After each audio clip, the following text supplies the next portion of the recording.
दोस्तों कैसे हो। आज फिर प्रतिशत के क्वेश्चन आपके सामने, बहुत सही क्वेश्चन है और आने वाली वीडियो में एक से एक उम्दा क्वेश्चन आपके सामने हम लाएंगे जो आपके एग्ज़ाम के लिए बहुत ही इम्पोर्टेंट होगा। आइए दोस्तों चलते हैं। यदि एक व्यक्ति अपनी कुर्सी को 720 रुपये में बेचे तो उसे 25% हानि होगी। 25% लाभ प्राप्त करने के लिए उसे यह कुर्सी कितने में बेचनी होगी। दोस्तों ये जो 720 है हमारा, ये है पहला विक्रय मूल्य। अब हमें चाहिए एक दूसरा विक्रय मूल्य जिस पर हमें 25% लाभ हो। तो इसके लिए जो हम फॉर्मूला यूज़ करेंगे दोस्तों, ये फॉर्मूला हम यूज़ करेंगे जिसमें क्या होगा कि दूसरा विक्रय मूल्य निकालना है तो पहला विक्रय मूल्य रखेंगे और जो लाभ प्रतिशत चाहिए उसको 100 में जोड़ देंगे और जो हानि हुई है पहले उसको 100 में से घटा के नीचे रखेंगे। यानी कि जो हमारा सेलिंग प्राइस सेकंड आने वाला है वो निकालने के लिए सेलिंग प्राइस फर्स्ट को मल्टीप्लाई करना है, 100 में प्रॉफिट ऐड करेंगे और 100 में से लॉस परसेंट को माइनस करेंगे। तो अभी देखिए दोस्तों, यहाँ इस क्वेश्चन को हम करें। अब देखो 720 रुपये हमारा पहला जो है वो सेलिंग प्राइस है, यानी कि ये जो है 720 हो गया। ठीक है, 25% प्रॉफिट है तो दोस्तों 25% है तो 100 में 25 जोड़ेंगे तो 125 हो गया। अपॉन में 100 माइनस लॉस परसेंट भी 25 है तो 100 में से 25 गए तो 75 आ गया। जब हम इसको काटते हैं तो 25 थी, ये 75 हो जाएगा और 25 पंजे 125 हो जाएगा। 3 से इसको काट दें तो 3 दूनी 6, 3 चौक 12, 240 हो गया। जब हम 240 को 5 से गुना करते हैं तो 24 पंजे 120 होता है और 2 जीरो बैठ गई है। तो 1200 रुपये हमारा उत्तर आता है, जो कि ये आंसर हमारा हो गया। तो आपको जो है दोस्तों ये फॉर्मूला ध्यान रखना है कि जब भी एक विक्रय मूल्य दे रखा है और दूसरा कहता है कि क्या रखें जिससे लाभ हो, तो यही हमने करना है कि पहला विक्रय मूल्य गुणा में 100 जमा लाभ प्रतिशत और नीचे हम 100 घटा हानि प्रतिशत, ऐसे करके दूसरा विक्रय मूल्य निकाल लेंगे। ठीक है दोस्तों। अब देखिए वैसा ही प्रश्न है हमारे पास कि यदि कोई वस्तु 178 रुपये में 11% हानि पर बेची जाती है तो 11% लाभ प्राप्त करने के लिए उसे कितने विक्रय मूल्य पे बेचा जाएगा दोस्तों। तो देखिए ये हो गया पहला विक्रय मूल्य, 100 जमा लाभ हमारे पास 11% दे रखा है तो 111 हो गया। नीचे आता 100 घटा हानि प्रतिशत, तो दोस्तों 11%, 100 में से 11 जाएंगे तो 89 हो गया दोस्तों। ठीक है, और जब ये करेंगे 89 दूनी 178 हो गया और जब एक को 2 से करेंगे तो 2 हो जाएगा, तो हमारा हो जाएगा 222 रुपये नया विक्रय मूल्य हो जाएगा। ठीक है दोस्तों, यही फॉर्मूला हमने इसमें लगाया है कि दूसरा विक्रय मूल्य प्राप्त करना है तो पहला जो विक्रय मूल्य है वो 100 जमा लाभ प्रतिशत और बटे में 100 घटा हानि प्रतिशत। ठीक है दोस्तों, ये एक नई टाइप है दोस्तों।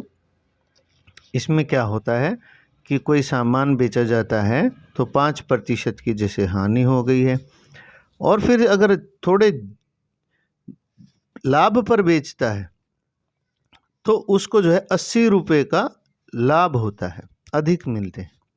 तो फिर समझे, एक व्यक्ति अपने टाइपराइटर को 5% की हानि पर बेचता है। यदि वह इसे 80 रुपये अधिक पर बेचे तो उसे 5% का लाभ होगा।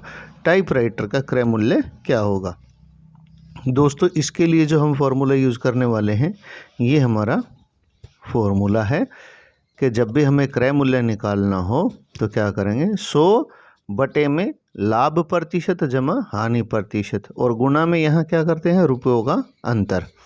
ठीक है दोस्तों, तो अब देखिए सॉरी, हमारे यहाँ जो है हमें दे रखा है 100 तो है ही है, हमारे पास तो है ही 100, लाभ और हानि का प्रतिशत देखिए 5% हानि है और 5% लाभ है, तो दोनों को जोड़ते हैं तो दोस्तों 10 आ गया।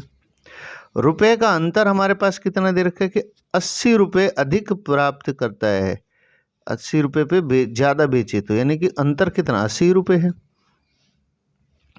जब इसकी एक जीरो से जीरो काट दे तो 80 धाई 800 हो गया दोस्तों,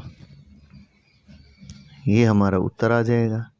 आपको भी ऐसे ही करना है कि जो अंतर दे रखा है उसको, अंतर के जो रुपए होते हैं उसको यहाँ रखेंगे और लाभ और हानि हो तो जोड़ेंगे। अगर यहाँ लाभ लाभ होता तो घटेगा, हानि हानि होती तो घटेगा, बस ये ध्यान रखना है दोस्तों। वैसा ही प्रश्न है दोस्तों, यदि किसी वस्तु को 5% हानि की अपेक्षा 5% लाभ पे बेचता तो दुकानदार को इतने रुपए अधिक मिलते। अब देखिए 100 बटे में लाभ और हानि को जोड़ना है, तो 5 हानि और 5 लाभ, तो 5 और 5 10 हो गया दोस्तों, और इतने रुपए अधिक मिलते हैं, तो जो अंतर है वो 33 रुपये 60 पैसे का है, वो यहाँ रखना है दोस्तों। जब यहाँ से आप एक 10 को काट दोगे तो 10 को जब इससे गुना करोगे तो ये बिंदु जो है ये आगे सरक जाएगा और ये 336 रुपये हमारा उत्तर आएगा। तो ये हमारा उत्तर हो गया दोस्तों। तो यही आपने करना है, फॉर्मूला यही हमारा रहेगा कि 100 बटे में लाभ जमा हानि प्रतिशत, जो पहले बेची तो हानि हो रही है, दूसरा कितने बेचे के लाभ होगा, तो हानि और लाभ दोनों हैं तो जोड़ देंगे, और कितने रुपए का फायदा होता है, कितने अधिक मिलते हैं, वो सब यहाँ गुना हो जाएगा, और तो आपका नया जो क्रय मूल्य, जो उसका जो क्रय मूल्य था वो हमें मिल जाएगा। ठीक है दोस्तों, अब देखते हैं आप इसको समझ पाए कि नहीं। फिर से वही सवाल है कि वस्तु को 12.5% की हानि पर बेचने की बजाय 12.5% के लाभ पर बेचे तो 13 रुपये अधिक प्राप्त होते हैं। तो देखो अभी आपने क्या किया था, 100 बटे में लाभ और हानि को जोड़ना है, तो 12.5 और 12.5 25 हो गया, अंतर 13 रुपये हो गया, 25 एकम 25 हो गया, 25 चौका 100 हो गया, 13 चौके 52 हो गया। तो यहाँ ये आप चंद सेकंड में हल करेंगे दोस्तों। अगर यही 2-3 इस तरह से एक ही टाइप के 2-3 क्वेश्चन आपने रगड़ दिए तो एग्ज़ाम में जो है आप देखते यहीं से उत्तर निकाल दो कि हानि है, लाभ है, 25, 100 बटे 25 4, पेन भी नहीं उठाओगे दोस्तों। फिर वही क्वेश्चन है कि किसी वस्तु को 15% और 10% लाभ से बेचने पर, अब देखो दोनों में जो है लाभ है तो उनका अंतर 10 रुपये है। अब यहाँ आप समझ गए, जब दोनों जगह लाभ होता है तो घटेंगे, जो ज़्यादा होगा उसको आगे रखेंगे, जो कम होगा उसको पीछे रखेंगे। तो लाभ जो हुए हैं उनको आपस में घटाना है, रुपए का अंतर ये रहेगा, मैंने बता दिया। 15% और 10% लाभ पे बेचे तो उनका अंतर 10 रुपये आ गया है। ठीक है दोस्तों, अभी देखिए 100 बटे 10 और 15 का अंतर 5 हो गया, और उनके रुपए का अंतर भी 10 आया है, तो 5 एकम 5 दूनी 10, और 2 को जब 100 से गुना करते हैं तो दोस्तों 200 रुपये आ जाता है। यही हमारा जो है क्रय मूल्य होगा। ठीक है दोस्तों, इसको हम दूसरे तरीके से भी कैसे कर सकते हैं वो भी मैं बता दूं आपको कि 15 और 10 के बीच में जो डिफरेंस है वो 5% है।